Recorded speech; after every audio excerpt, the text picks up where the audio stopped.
So I think everyone has been told at one point or another to just be yourself. You know, it seems like you're always told this whenever you're nervous about a new social situation. You're meeting someone new, just be yourself. You're going on a first date, just be yourself, bro. You have an interview for a new job, just be yourself. Just be yourself and enjoy the company. That's so weird. If someone ever says enjoy the company, that's kind of that's weird. So this is a super common piece of advice, you know, to be yourself, but I feel like a lot of people kind of rag on it. A lot of people hate this piece of advice. But what would you say if I told you that be yourself is actually the best piece of advice you could give anyone ever? So many people just hate it. So many people don't like that idea. You know, people are really hesitant to like actually internalize this piece of advice. And I think it makes sense. One of the major complaints that I always see about this piece of advice is people are like, but I'm weird. What if people don't like me because I'm weird? You know, I don't want to show people who I actually am and what I actually care about, and I don't want to show them my massive Funko Pop collection. Or maybe you feel like you're a bad person and you don't actually want to be yourself because you feel like that would be bad. And so you would rather be someone else. If you're ashamed of who you are, then it makes sense that you wouldn't want to be yourself. Or this is another point that I've seen before, that you aren't exactly one thing. You are many things, right? You have many different characteristics and traits, and you act differently in certain situations. So for instance, if you are talking to your grandma and, you know, you're having a nice sweet tea out on her porch, then you might talk to her a little differently than you would to someone who just cut you off in traffic and who you have a baseball bat and are about to attack for some reason in this example, which is very weird. And also there are aliens invading and Godzilla in the background, and it's just a strange day. But to paraphrase the great poet Walt Whitman, a man who refused to empty his chamber pot whenever he had visitors, you contain multitudes. There are a lot of things and a lot of characteristics that you have. And so how can you possibly just be one self when there are actually many different versions of you in this view? So first off, what does it mean to be yourself? Really, I think all it means to be yourself is to not put up a persona. It's to not try to be someone else. It's to not put up a front. It's not to hide who you actually are. And I think that's really all it is. I don't think it's anything more or less than that. Really, I think it's about not trying to please other people. I think it's about just trying to please yourself.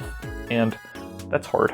And that was kind of the first criticism of this piece of advice that I brought up with the Funko Pop collection, because I think that is a legitimate concern. It's like, what if someone doesn't like me? What if I show someone who I actually am and they don't like it? And the thing is, it's like, if they don't like you, then they don't like you. I don't know. There isn't anything else you can really do about it. If you're genuine and you are yourself and you haven't committed any wrongs, then so be it, honestly. And that's hard. That's hard to accept. It's hard to accept that you can't make someone like you. It's hard to accept that you can't make someone love you. But I think it's something that you have to do. I think it's just a part of life that you have to accept that not everyone is going to want to be your friend. Not everyone is going to want to be your lover or admirer.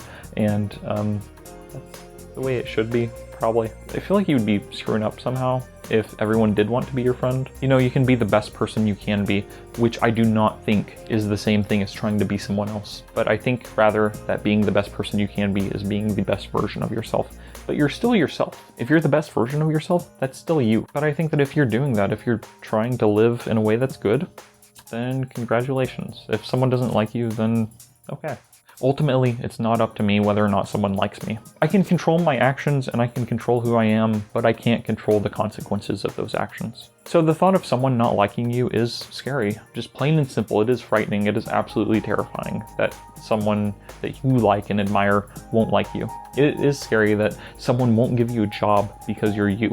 But on the flip side, how rewarding and amazing feeling is it whenever someone actually likes you and you're you, right? You're not putting on a face, you're not putting on a front, but they like you for you, right? That's when you can actually connect with someone, and that's when you can actually build something up, and it's wonderful. That's when you can build up friendships or relationships, or that's when you can really make progress in your life, I think. So I'll tell you a story. I went on a first date not too long ago with a girl who I didn't really know. So I was talking to this girl and things were going well, and she asked me about some of my interests.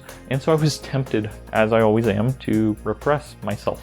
Sounds weird. I was tempted to repress my true feelings and my true loves and the things I actually care about. It's hard putting yourself out there because then you're making yourself vulnerable. And when you're vulnerable, that's when you can be hurt. If you share some portion of yourself and it's rejected, then it kind of makes you feel bad. So I completely understand the temptation to not want to do it. But when this girl asked me about my interests, I went ahead and told her about my love of comic books and how I want to be a comic book writer. And I read weird comic books. You know, I read a lot of British Vertigo books from the 80s and 90s, and I read some weird indie stuff. And so I rambled for probably too long, honestly. And so I asked her, half jokingly, I was like, do you read comics?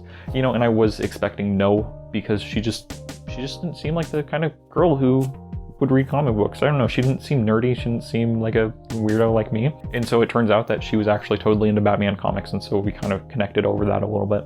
And so that was really cool. On a completely unrelated note, if someone tells you that their favorite comic book character is Harley Quinn, you should probably run. So I mentioned that one reason why someone might reject this piece of advice is because they think they're a bad person.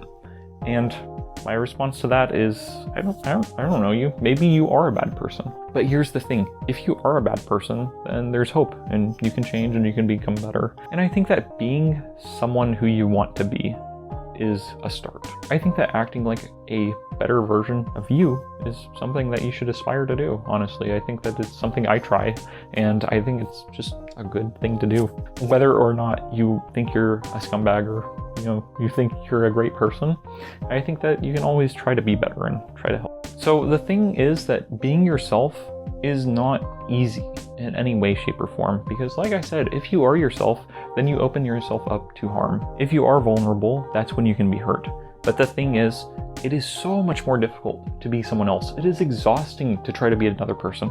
It is exhausting to try to base your actions around what you think someone else will like. Because in those moments, you're not living, you're acting. You've become an actor in your own life. You've written yourself out of the part. And I don't think you can be happy if you're pretending to be someone else. I don't think you can be happy if you're living someone else's life, because that's a life meant for someone else. It's not meant for you, as weird as that might sound. And I think that not only is it exhausting and difficult to try to be someone else, I think that people can just pick up on it. I think that if you have a conversation with someone, then something doesn't feel right. You can tell if someone's wearing a mask. You can tell if someone's trying to impress you, or if they're putting up some kind of front. You can tell if someone isn't actually themselves. So I used to work a job where I was responsible for hiring people, and so part of that is interviewing people. And so I could always tell when someone was being themselves. I could always tell when someone was being genuine and honest, because the answers that they gave were not cliche. So for instance, I interviewed and became friends with a guy whose favorite band was Tears for Fears.